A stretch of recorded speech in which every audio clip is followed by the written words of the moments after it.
Queremos presentarles a quienes nos han estado acompañando casi todos los martes con ustedes, Pablo Montaño y Guada García. Bienvenidos, chicos, ¿cómo están? Bueno, Qué ¿están? placer ¿Todo poder bien? tenerlos acá. Y bueno, antes que nada, antes que de comenzar a despegar la información que tenemos en el día de hoy, agradecerles por el tiempo, agradecerles por la voluntad y también por las ganas de venir a educarnos casi todos los martes, no solamente bueno, a nosotros, sino también a toda la comunidad sanjuanina, por haber venido y ser parte y animarse a ser parte acá de esta mesa de Todavía Estás Ahí, que no es nada fácil. El venir, sentarse, hablar y pararse enfrente de una cámara, por ahí parece simple, pero no lo es así. Y Que desde el día anterior ya sí, tienen todos los temas estudiadísimos y nosotros siempre tan ordenados, está claro. Ellos vienen a ponerle orden a mi vida, porque soy una más desordenada del mundo, Claro. así que vinieron a ponerle orden y a mejorar mi vida. Y lo Todavía Estás que Ahí. estábamos hablando recién detrás de cámara, el esfuerzo de pensar y cómo procesamos los temas a esta altura del año donde ya queremos todos comer, no sé, tomarnos la sidra con el pan dulce, ya lo queremos. Así Quiero estar que, con una garrapiñada y un vasito de... claro. Totalmente. Pero bueno, hablando un poco de lo que es fin de año, nos queda un tema ahí medio pendiente por cerrar. Ya hablamos sobre la economía de Brasil, hablamos sobre el peso, Brasil, hablamos sobre el real, las vacaciones. ¿Por dónde podemos empezar un poco a hablar sobre este tema? Sí, queremos traer este tema por un poco conectar lo que veníamos hablando. Sí. Tal vez nos había quedado en el tintero, pero bueno, en columnas anteriores hablamos del dólar, después hablamos del Mercosur, entonces nos pareció interesante en esta última columna del año traer este tema que se relaciona con todo esto, digamos, porque ya habíamos hablado un poco de qué pasa con el dólar y cómo influye en la economía, pero hay que ver cómo influye también este tipo de cambio de otro país, pero estamos hablando del socio comercial más importante de la Argentina, El digamos. socio de Exacto. Argentina. Entonces por eso nos pareció interesante traer el tema de... Y teniendo en cuenta también que lo que es la economía de Brasil repercute en la economía argentina, nos interesaba, porque por ahí hablamos de, bueno, trajimos en un momento de hablar de mercado cambiario, o sea, lo financiero, como bueno, ¿qué es todo esto? ¿Cómo repercute? ¿Cómo repercute en la persona, en el país? Digamos, bueno, toda esta devaluación que hubo en Brasil del real. Debido justamente también un poco que también charlamos la elección de Trump Sí. como presidente de Estados Unidos, cómo eso afectó, o sea, cómo esa mirada del dólar fuerte que se viene en Estados Unidos también cómo afectó a la mayoría de los países emergentes, pero bueno, también sobre todo nos interesaba traer Brasil, por esto que decía Pablo, que es nuestro principal socio comercial, o sea, está el Mercosur y todo eso. Además, o sea, el Mercosur empieza por la fuerte interacción que tenían las economías argentinas y brasileñas y después se suman Uruguay, Paraguay, el resto de los estados miembros con carácter asociado, pero también después el Mercosur influyó en que se siguiera creciendo esa integración, obviamente que tuvo sus momentos de mayor profundidad, digamos, de esa integración y momentos de retroceso, pero bueno, también por eso la importancia de traer este tema. Bien, yo ahora como argentino, recién ahí justamente mencionaba Guada, ¿de qué manera me puedo poner a pensar yo en que me tiene que interesar justamente el decir, bueno, ¿de qué manera está influyendo lo que es la economía de Brasil con Argentina? ¿Cómo lo relaciono? ¿Qué tiene que ver? Bueno, algo que es principal, digamos, para entender estas interdependencias que existen entre los dos países es que obviamente debido a la devaluación y una alta apreciación de nuestro peso argentino, Sí. lo que puede suceder, digamos, en el largo plazo, si esta situación no se modifica, es que obviamente empresas que producen tanto para Brasil como para Argentina, les va a resultar más conveniente dejar de producir en Argentina, producir en Brasil y después enviar los productos a Argentina. Entonces eso implicaría una pérdida de puestos de trabajo en Argentina y nosotros solo importaríamos los productos, digamos. Y eso, y también hay que tener en cuenta de que cuál es la política acá en Argentina. En teoría, bueno, se estarían eliminando estas barreras a las importaciones y eso afecta a la industria y no hay un modelo tampoco industrial que se haya definido. Claro, o sea, y también Brasil lo que sucede es que también frente al mundo se ha vuelto más competitivo. Y hay ciertos productos en los que Argentina y Brasil en el mundo compiten, sobre todo en lo agroexportador. Entonces, Lo estaba pensando, pero es que no lo es. también, pero sí, obviamente se genera ahí también una cierta competencia donde obviamente otros países van a empezar a preferir los productos de Brasil sobre los de Argentina debido a los precios. Y tengamos en cuenta que es por una competitividad cambiaria, digamos. El real, o sea, siempre cuando hablamos del tipo de cambio es el valor de una moneda expresada en términos de otro.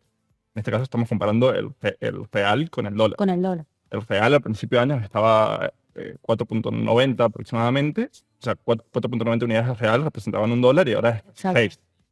Entonces, ¿qué implica este salto, digamos? Me río porque, bueno, en Argentina tenemos hubo Sí. una devaluación en diciembre que nos pasamos a... No, pero igual, Sí. pensemos que también 4.90 a 6 Es mucho. Representa el 20%, digamos. Implica bastante, sí. implica. Entonces, para las personas de afuera, digamos, de Brasil, lo que antes necesitaban $1 para comprar, ahora tal vez necesitan 0,70, 0,80. Entonces eso lo que implica, digamos, que sea más competitivo Brasil, que es lo que decía Guada. Entonces, para Brasil sus productos, digamos, es más fácil exportarlos, pero se encarecen para su mercado interno. Eso iba a decir, encarecen las normalmente importaciones. las devaluaciones terminan afectando al interno, a los brasileros, Exacto. brasileras. A la población local. Claro. Claro. Y también lo que puede pasar es que muchas veces hasta la misma devaluación no hace competitivo el mercado exportador porque para exportar esos productos necesitas importar otros productos.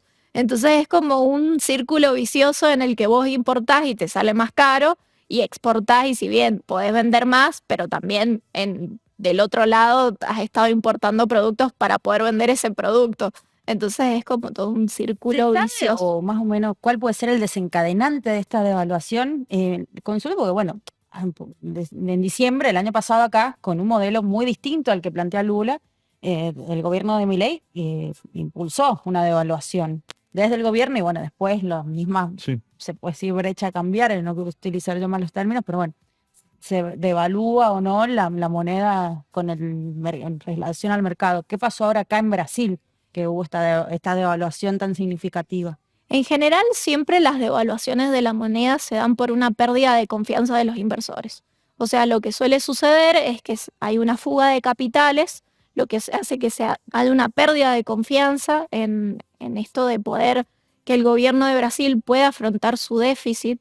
Tiene un alto déficit en estos momentos. Tiene, si no me equivoco, un 84% de su PBI en deuda. Que obviamente, si bien se han propuesto distintas reformas fiscales, no han llegado a convencer al mercado financiero como para que no se produzca esta devaluación. Y también tenemos que tener en cuenta que el hecho de que esté Trump en la presidencia a partir de enero va a fortalecer el dólar y va a hacer que genere, y también por esta suba de los aranceles que quiere realizar en Estados Unidos, Sí. va a generar una alta inflación, o eso es lo que se prevé en Estados Unidos, y también va a hacer que la Reserva Federal tenga que aumentar la tasa de interés, por lo tanto se hace el atractivo y los bonos de Estados Unidos se vuelven más atractivos, digamos, para los inversores que salen de esos países emergentes, que ya no se sienten tan estables o cómodos con la situación de esos países y pasan como a esa confianza de Estados Unidos y de las tasas que puede ofrecer la Reserva Federal. Lo importante es que son muchos factores también, o sea, no solo lo económico interno de Brasil, sino la estabilidad política, lo que pasa en los procesos globales, digamos, esto que se aguada la elección de Trump, hace unos años, por ejemplo, cuando fue la pandemia, cómo influyó a nivel global, cómo después la guerra en Ucrania hace que aumenten los barriles de petróleo, cómo aumentan los fletes a nivel internacional y todos esos procesos que ocurren en la economía global terminan influyendo en la economía también de un país. Tiene sus varios condimentos ahí que... Yo quería consultar por uno que es a veces el que le pasa al argentino o argentina, esa familia que no está tal vez metido en lo que es el mercado productivo, que no se ocupa de la exportación, de la importación, pero que a esta altura del año ya, o unos meses antes, ya empieza a preguntarse, bueno, se viene el verano, ¿qué hago? ¿Qué hago? hacemos? ¿Me conviene? ¿No me conviene? Estoy escuchando a Quiero los chicos que están viajar, hablando quiero de disfrutar, quiero ir Claro. me conviene en una playa brasilera, me conviene en una playa argentina, ¿qué conviene? Mar del Plata, Florida. Ya que estamos, digamos, Esta competitividad, digamos, que ha generado por el tipo de cambio Brasil, sí, lo hace más barato, digamos, el destino turístico de Brasil. Obviamente hay que tener primero la capacidad de ahorro para poder ir a Claro, Brasil. empezamos por ahí. Recordemos que estamos en Argentina Exacto. nosotros, claro. Pero bueno, hay que ver siempre, o sea, esta situación, hay que ver siempre a quién beneficia y a quién perjudica. O sea, no siempre hay que tirarlo de bueno o malo, sino que es bueno y malo para quién, digamos. claro. Entonces sí, o sea, en este sentido, quien tiene capacidad de ahorro puede, o sea, va a ser un destino turístico mucho más barato, comprar en el exterior va a ser más barato, pero también eso repercute en la industria del turismo en la Argentina, digamos.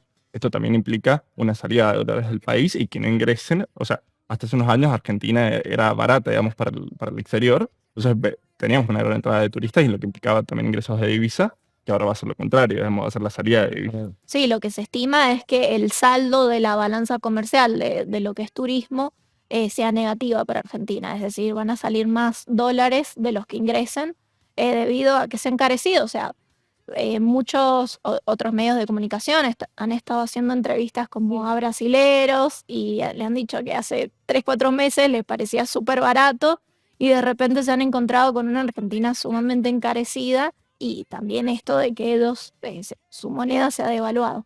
Y finalmente siempre se habla de esto de los ingresos de dólares, además de lo que tiene que ver, no sé, con deudas, con el tema de exportación, importación, pero ¿qué tanto ocupa el turismo? El turismo, el que llega y aporta dólares, o el que llega y se lleva, o el que se va con dólares, digamos. ¿Cómo afecta eso también a la economía y a esto que es los balances en términos hablando de dólares, de todo lo que tiene que ver con la economía? Y es muy importante porque no solo, o sea, no solo tiene que ver con el turismo y esto que lo que deja, digamos, para la cultura, hotelería, el consumo, sino también implica, por ejemplo, o sea, ir a Brasil, no solamente mucho se implica ir de vacaciones, sino traer productos de allá, digamos. Entonces ahí vemos también cómo afecta al comerciante y la industria argentina, digamos. Entonces, no solo tiene que ver con el turismo en sí, sino también con esto, digamos. Claro, o sea, un Sí. viaje de compra. También. También.